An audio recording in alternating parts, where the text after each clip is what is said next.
que se detalle pues cómo va a ser esta fase 4 de la reactivación económica. Se esperaba, digo, que el Consejo de Ministros diera algunas luces al respecto. Parece que todavía hay ciertos ajustes, por supuesto, por lo que acabamos de hablar con nuestro compañero Moisés Piscoya por la situación de la pandemia, cómo está avanzando esta, ¿no? Si bien escuchábamos incluso noticias alentadoras que han sido confirmadas hoy por la presidenta de Salud, Fiorella Molinelli, que ha dado también cifras de camas desocupadas y demás, ¿no? Y de una dirección que en todo caso da que pensar. Hay noticias también sobre la vacuna, pero la pregunta de fondo es, ¿estamos listos para una fase 4? ¿Estamos listos para que la reactivación económica entre ya a la reapertura de estas actividades económicas que además incluyen el tema pues de los vuelos internacionales y demás, ¿no? Los gremios turísticos están implorando prácticamente que esto se confirme para reiniciar el 3 de octubre.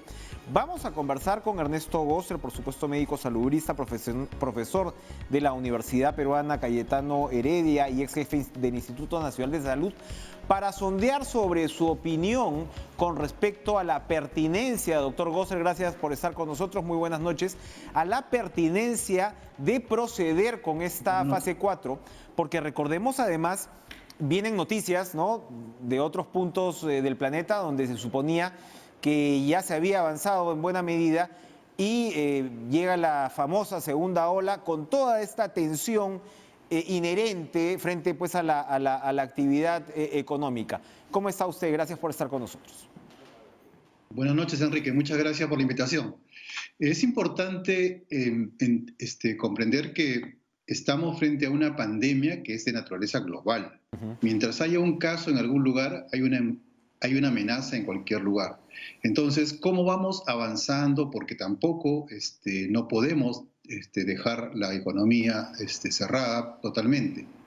¿Cómo avanzamos en eso? Creo que debemos ser muy cautos. Usted mencionaba la situación a nivel internacional y efectivamente el desescalamiento o flexibilización que se ha realizado en Europa, principalmente España y Francia, ha sido demasiado laxo y acelerado, lo cual ha llevado a este rebrote que se está observando en varios países de Europa.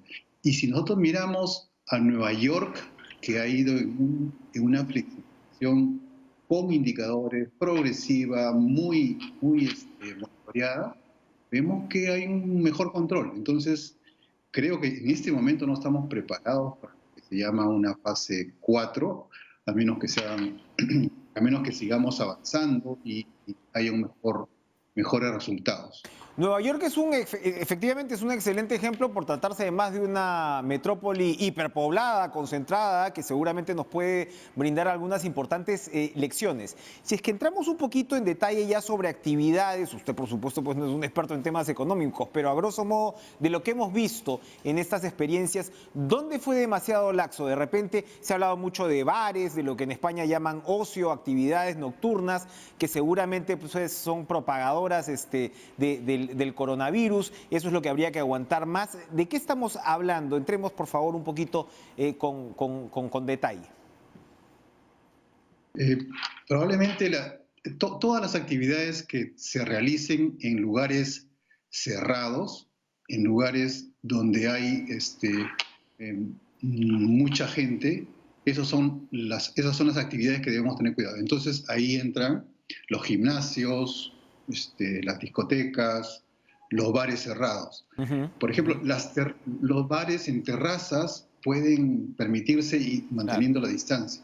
Y en los espacios cerrados se tiene que tener pues el aforo que se recomienda, que no debe ser mayor, en realidad debería ser 25 a 30%. La otra cosa importante en los espacios que están abriendo ya, porque acá en Lima también tenemos eso, es que no utilicen el aire acondicionado. El aire acondicionado recircula el aire que está en el ambiente y si hay alguien infectado que puede o no tener síntomas, lo que va a ocurrir es que las personas se van a contagiar y eso está demostrado, no son especulaciones, no son conjeturas, está demostrado, está reportado. Eso, digamos, contagia. Y por eso pienso que ese tipo de actividades son las que debemos tener cuidado. Nosotros debemos mantener todas las medidas que ya se tienen sanitización, mascarilla, distancia, lavado de manos, y los que puedan quedarse en casa sigan haciendo, trabajando desde casa en diferentes actividades, no solamente los que hacen actividades de consultoría, de Ujú, administración, ujú. bien, por ejemplo, se puede trabajar haciendo actividades textiles, preparar alimentos, muchas cosas se pueden hacer desde la casa, los que puedan deberían quedarse.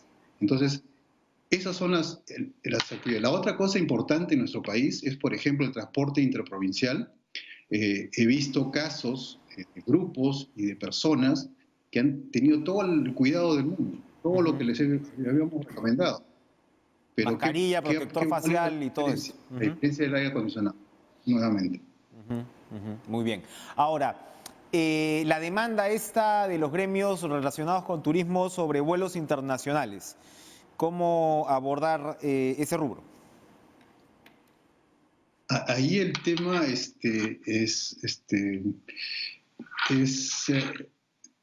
importante también analizar y ver si se van a tomar todas las medidas adecuadas. Hay que analizar por detalles, pero ¿cuál es lo más importante? Lo importante es que en los vuelos cortos hay menor riesgo. Ujú. ¿Ya? Entonces los vuelos nacionales podrían abrir, pero debería existir también la distancia al interior del avión. No por el aire, porque en los aviones sí hace mucho tiempo, no de ahora, mucho tiempo, que Tenemos un por el problemita. aire. Ahí retomamos la comunicación. Nos vamos a la pausa. Me indican, por favor. Ahí es, sí, ahí está, doctor. Continúe, por favor. Bueno, lo que decía es que en el Ujú, avión los vuelos cortos tienen menos riesgo ujú, y que la contaminación, el contagio no se produce por el aire que circula en un avión. El aire que circula en un avión es seguro. El problema es la distancia entre pasajero y pasajero. Eso va a ser suficiente, o sea, la cantidad de pasajeros en un avión a una distancia de 1 metro, por lo menos, y con mascarilla y todas las protecciones, va a ser suficiente para digamos, solventar económicamente la posibilidad de hacer los viajes. ujú. Eso es lo que tienen que Bien, soportar. bien. Pero esa es una forma de contagio. La otra forma, el otro riesgo en los viajes aéreos son las colas. ¿No? Las colas en el counter para chequearse y las colas para ingresar las colas de seguridad. Ujú. Ahí es donde debemos poner mucha atención. Perfecto. Ahora, en fin, con este debate en mente que nos imaginamos que el gobierno está tomando muy en cuenta, precisamente por eso es que todavía aparentemente se están ajustando clavijas, ¿no? Con respecto a lo que va a ser esta fase 4. ¿Es inevitable, de todas maneras, una segunda ola? Se está asumiendo como inevitable que en países como el Perú, que han sido y siguen siendo particularmente castigados por el coronavirus, aunque afortunadamente hoy ya se han reportado 820 contagios en las últimas 24 horas. Es una gran distancia de lo que teníamos que reportar, ¿no? hace algunas semanas. Pero ¿es inevitable que haya una segunda ola o esta es de alguna manera controlable con las medidas que usted está repasando ahora? Mire, nosotros todavía no hemos terminado la primera ola. Es una ola muy larga que todavía no termina. Ujú, Vamos a terminar esta ola cuando tengamos ya 0 casos de fallecidos ujú. o tengamos un nivel de contagio mucho menor. Lo que puede haber en este momento es rebrote. Hay una caída importante de la mortalidad, que es sostenida ya por 6 semanas y eso está bien, pero eso debe llevar a que sigamos tomando las medidas que ya se han difundido, ¿no? Permanentemente, ¿no? Ujú. Yo pienso que no estamos preparados todavía para hacer una fase 4 porque todavía necesitamos, por ejemplo, en los países en Europa, un indicador, por ejemplo, de descenso sostenido e importante, reduce notablemente el riesgo, es que tengamos 50 infectados por cada 100.000 habitantes. Ya. Nosotros todavía estamos en 250. Eso es en eso estamos. Aunque se vean los números por día, hay que analizar los indicadores por cada 2 semanas. Hay que Ujú. analizar la caída de la mortalidad. Deberíamos tener más del 50% de camas disponibles en UCI, más de 50% población, menos de 50 casos por cada 100.000 habitantes cada 2 semanas. Necesitamos usar indicadores. No podemos estar, digamos, me parece.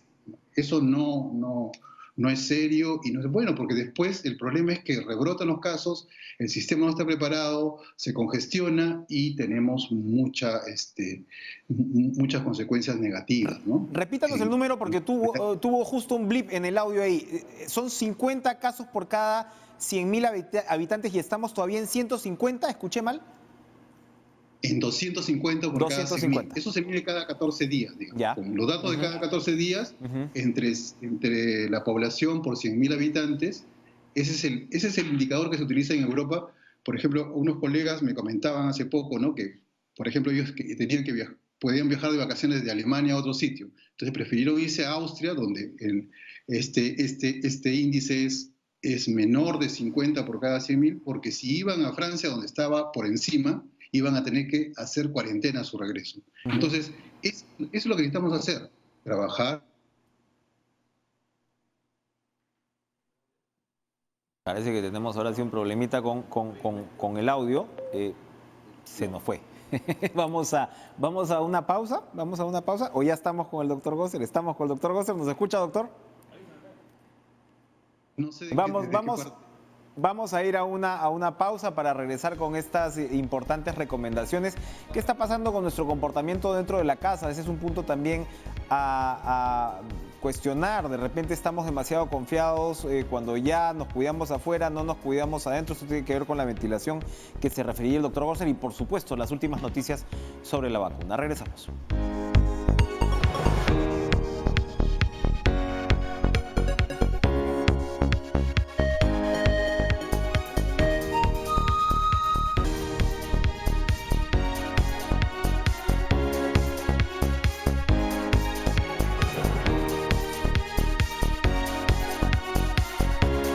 Volvemos con el doctor Ernesto Gosser. La vacuna, doctor Gosser, hay noticias sobre ya los contratos firmados por el Estado peruano con Pfizer, ¿no?, para millones de dosis. No sé si es la más indicada opción o no. Hay ciertas controversias en Estados Unidos por el aparente apresuramiento político que se le quiere dar al tema de la vacuna, en medio pues de una campaña crucial también. ¿Cómo observa la evolución de la vacuna y cuán confiados podemos estar que en el primer trimestre efectivamente el Perú tenga una opción realmente eficaz? En primer lugar, me parece una muy buena medida que el Perú participe en el COVAX, que es una plataforma que une a varios países, nos asegura una cantidad de vacunas y que haga contratos también con compañías como la que he mencionado.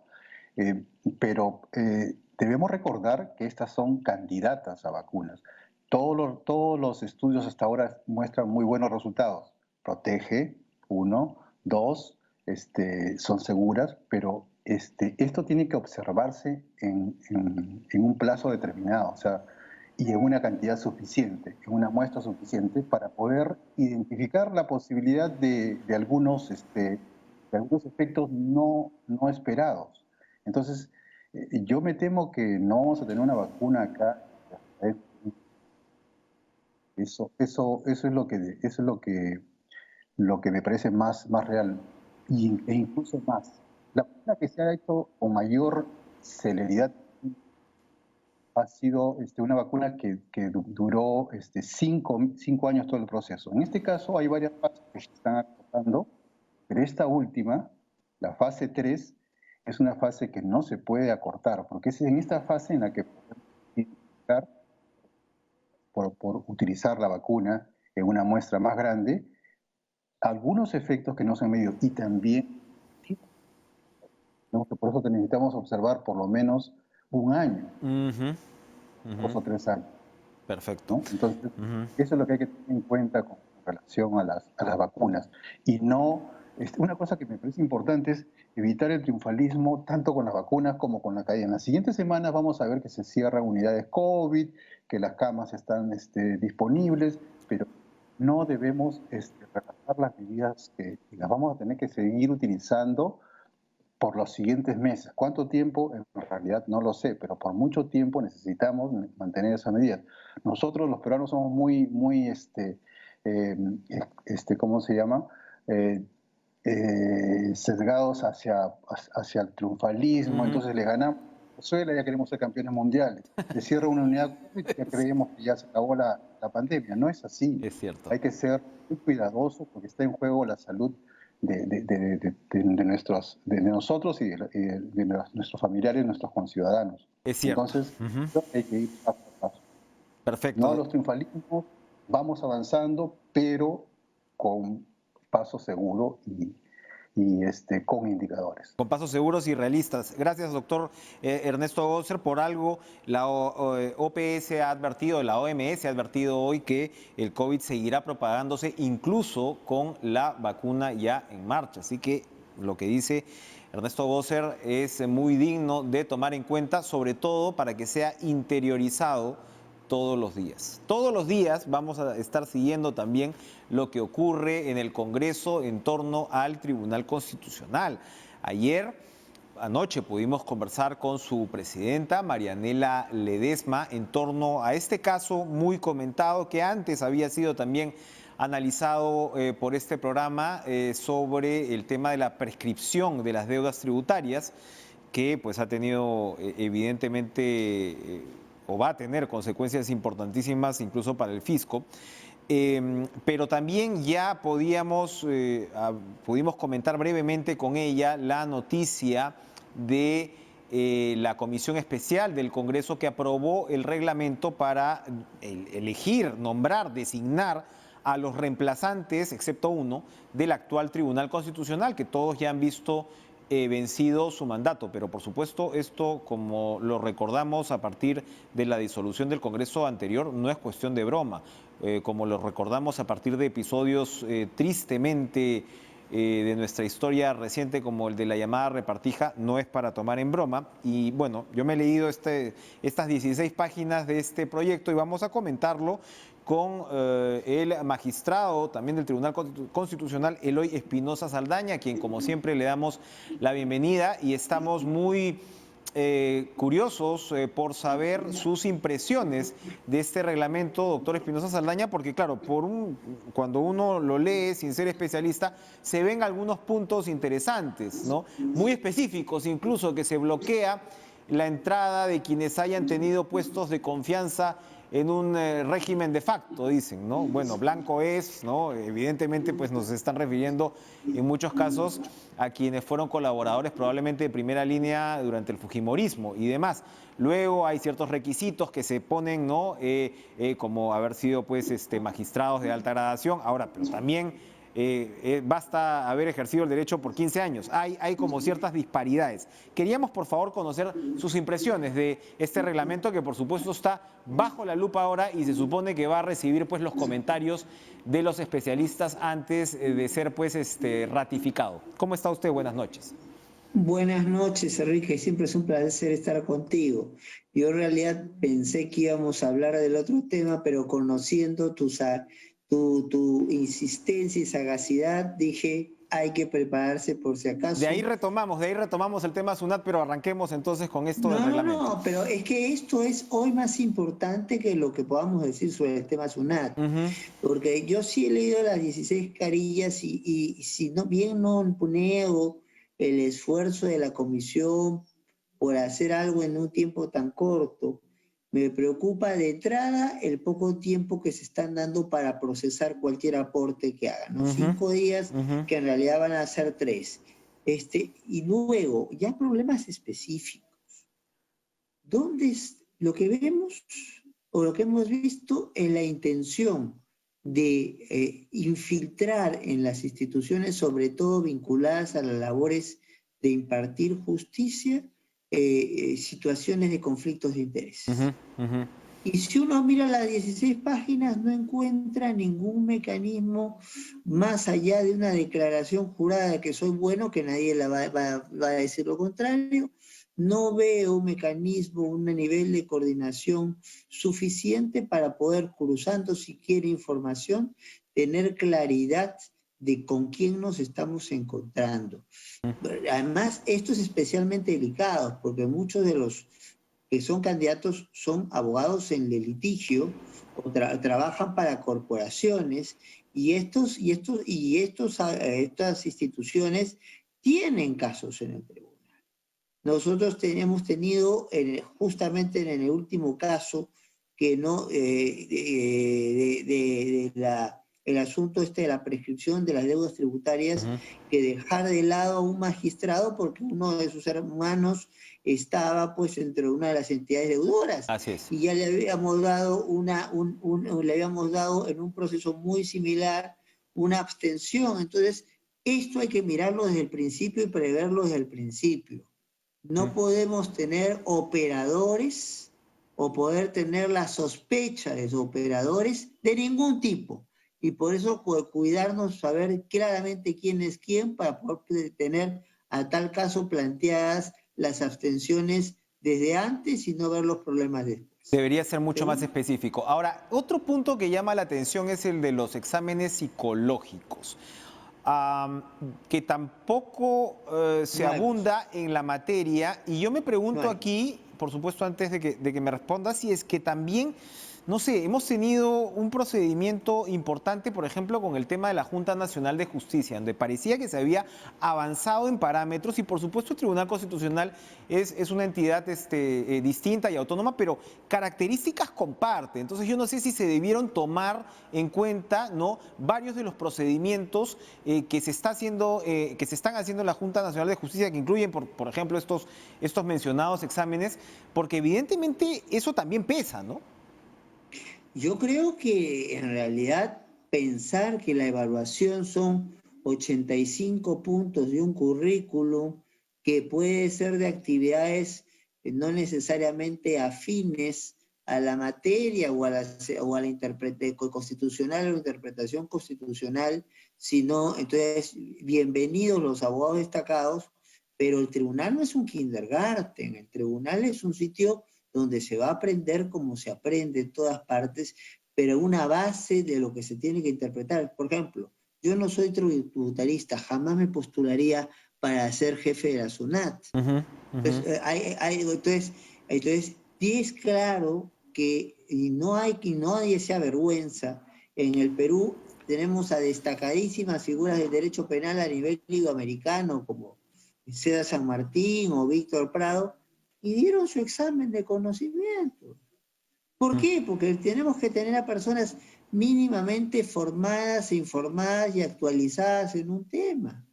Entonces, y vamos a lo que tú planteabas, también me parece clarísimo, el magistrado está sometido a un nivel de presión espectacular. Primero, por el trabajo que tiene que hacer. Yo he sacado 60.000 resoluciones en 6 años. Entonces, ese es un promedio de sacar 10.000 resoluciones al año. Eso significa que quien habla con su equipo humano no se tiene que volver en una máquina, pero tiene que tener un tal nivel de organización, de capacidad de liderazgo, de vocación en trabajo en equipo y además de resistencia a momentos difíciles, porque si no, no se puede. Si no, el trabajo te rebasa.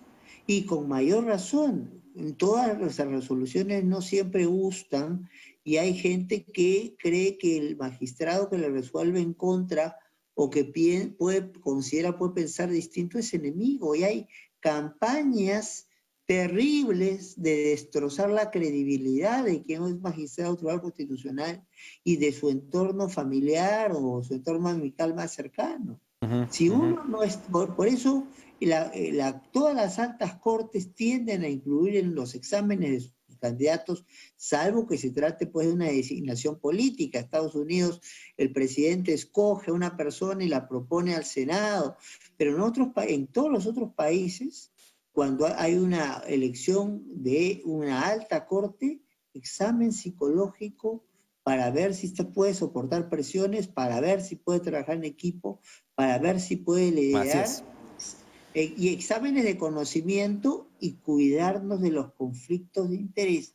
Ujú. Y esto no es nuevo en el Perú, ya se está Bien. haciendo, lo hacía desde el Consejo y lo está haciendo la Junta Nacional de Justicia con el Poder Judicial y con el Ministerio Público hoy mismo. Clarísimo. Vamos a ir a una pausa, pero lo dejo con una pregunta que en realidad es una repregunta sobre lo que hemos estado hablando. Efectivamente, en el reglamento yo veo, por ejemplo, que por un lado se piden unos requisitos que suenan muy bien, ¿no? Como haber sido magistrado de la Corte Suprema, haber sido fiscal superior por lo menos, pero de ahí se abre extrañamente la cancha a decirte, o abogados con 15 años de experiencia.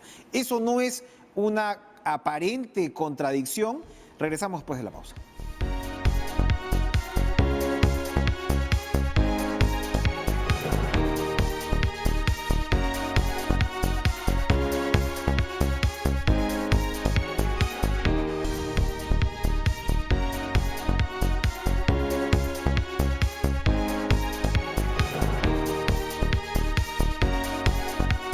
Doctor Eloy Espinosa Saldaña, nos queda tiempo para una intervención. Yo le adelantaba que el capítulo 2 te dice que el requisito, entre otros, pero el requisito, pues, en términos de experiencia, sería haber sido magistrado de la Corte Suprema de Justicia de la República, o fiscal supremo, o magistrado superior, o fiscal superior durante 10 años, o haber, entonces eso suena muy bien, pero de ahí te dicen, o haber ejercido la abogacía o la cátedra universitaria en materia jurídica durante 15 años, es decir, te cierran, ¿no? Te restringen y de ahí te abren la cancha casi hasta el infinito. Y yo no veo que aquí se requiera de una especialidad constitucional. Número uno. Número dos, durante ya el proceso de evaluación, no vamos a aburrir al televidente con los tecnicismos, pero el tema del currículo del postulante pesa 85 puntos y la entrevista solamente 15. Si lo asociamos a lo que usted acaba de advertir con respecto, por ejemplo, a la falta de examen psicológico y demás, ¿no pesa mucho la entrevista? No pesa muy poco, mejor dicho, muy poco la entrevista, y no sería necesario que los postulantes tengan una especialidad en derecho constitucional. Vamos por partes. Hay varias cosas ahí que decir. Vamos desde el final. Sin duda, 15 puntos para la entrevista versus 85 para el currículo es absolutamente desproporcional. Entonces, dos, hay temas importantes que deberían incluirse que no están. Entonces, estamos hablando de la Corte que tiene la responsabilidad más alta de interpretación y búsqueda de hacer cumplir la Constitución. Entonces, aquí, si entra un notable civilista, es porque también tiene formación constitucional. No, o sea, es como que pidiera, tú eres un periodista que ha sido con maestrías y todo, dedicado al periodismo político, y de repente te ponen de director de un diario deportivo. O sea, digamos como que entonces nadie te lo impediría, pero pareciera no comenzar de la mejor manera si trabajamos así. Eso no quiere decir que todos los magistrados tengan que tener grados en constitucional o ser todos constitucionalistas, pero sí tener, sobre todo en un tiempo cambiante, donde la comprensión del derecho y los derechos van variando todos los días frente a fenómenos tan distintos como el de la pandemia, como las situaciones de grave crisis económica, entonces la aparición de elementos informáticos, genéticos. Estamos en el derecho de nuevo, haciendo el derecho de nuevo. O sea, mañana se hace un clon humano de nuestro querido amigo Enrique Chávez. ¿Quién es? Es su hermano, es su primo, tiene derechos propios, no tiene derechos propios. Entonces, el juez constitucional tiene que ser alguien que tenga que tener formación desde la Constitución, independientemente de su disciplina, para poder afrontar este y otros retos. Bien. Y ojo con el peso a la entrevista, donde efectivamente se podría suplir algunas de las limitaciones que hemos apuntado hoy. Vamos a estar muy pendientes. Sí. Yo creo que si se mete en el rubro del examen de conocimiento, que lo considero indispensable y que creo que nadie es menos, ni debería sentirse menos por dar un examen de conocimiento.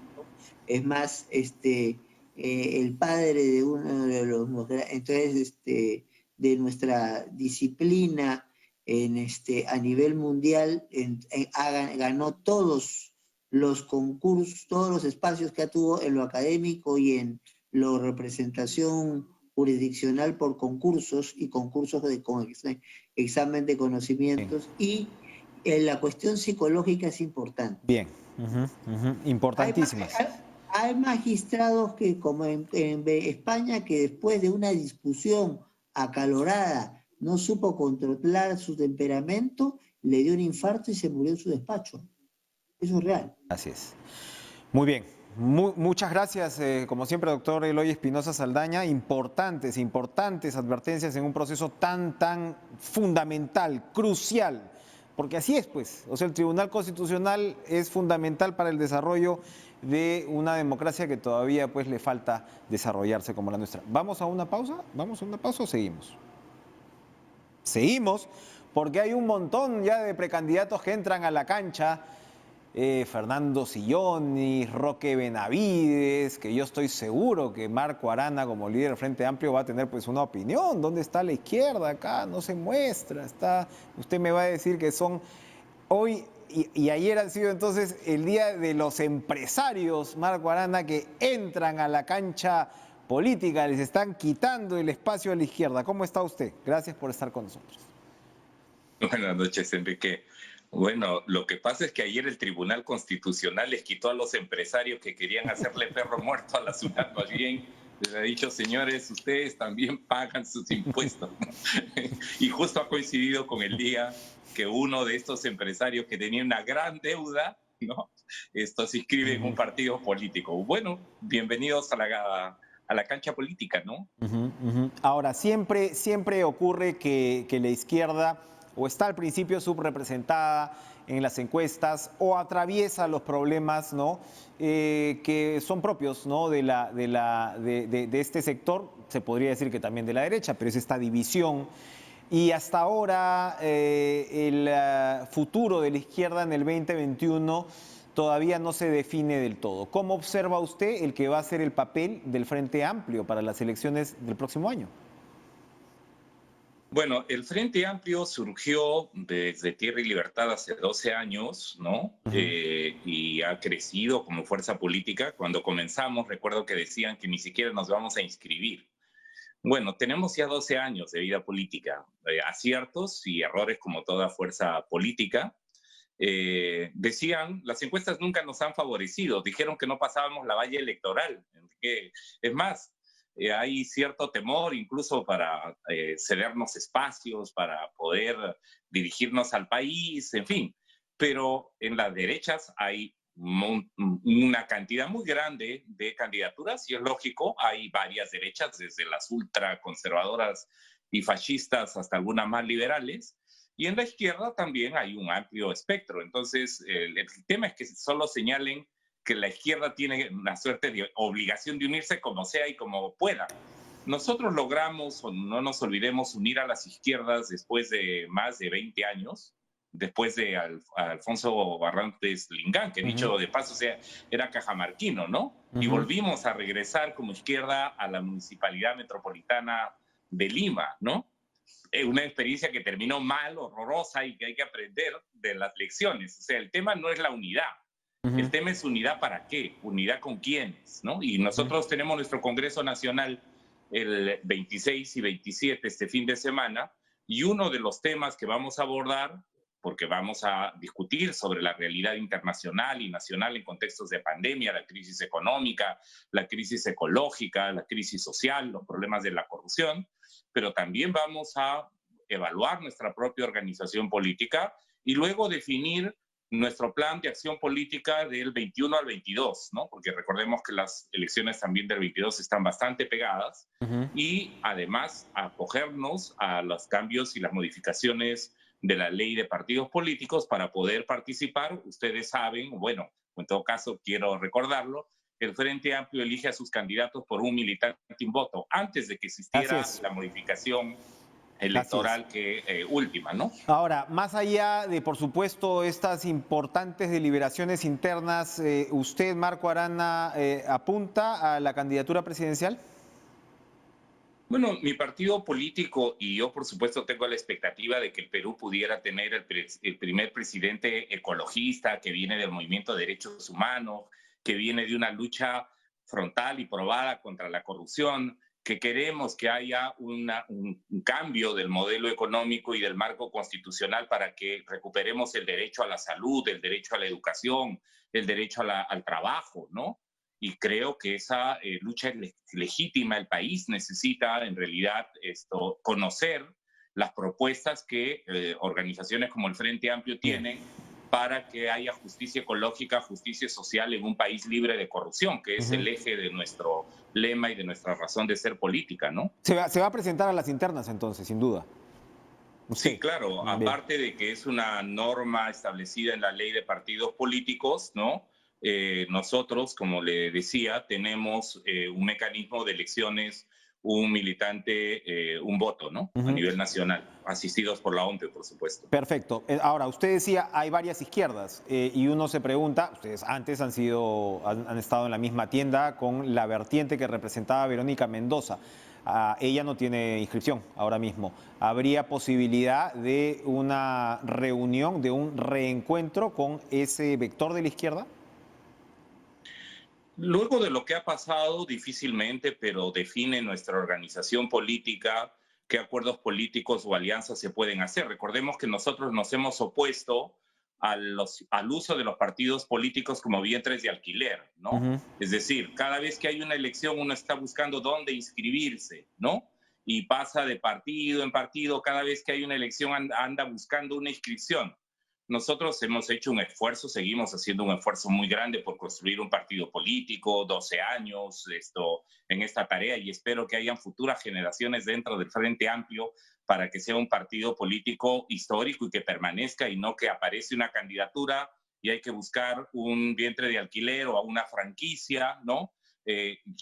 Nosotros lo que creemos es que justamente un tema central es el fortalecimiento del Frente Amplio, de sus aliados, que tenemos varios. Recordemos que en nuestras listas congresales, tanto la anterior como la actual, no solo somos militantes del Frente Amplio, están de otras organizaciones políticas o están también importantes lideresas o personas públicas o compañeros varones que han trabajado en la lucha contra la corrupción, en la lucha del medio ambiente, los derechos interculturales, la descentralización y claramente la lucha anticorrupción. Así que vamos a seguir insistiendo en eso como un eje importante de cualquier discusión sobre acuerdos políticos o unidad, ¿no? No se trata de simplemente chapa tu combi para el próximo proceso electoral.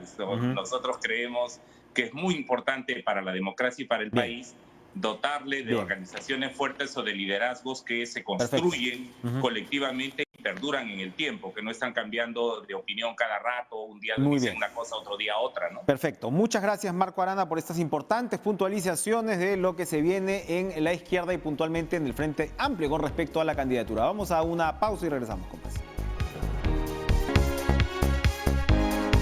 Cuando comenzamos a hacer este programita ya casi por una hora, yo dije, uy, nos va a sobrar el tiempo. No nos sobra el tiempo. Este país siempre da mucho para conversar y les doy el pase a la programación que sigue en TV Perú. Sigan ustedes con Cuerpo Médico y mañana regresamos con más Cara a Cara. Que tengan una excelente noche. Adiós.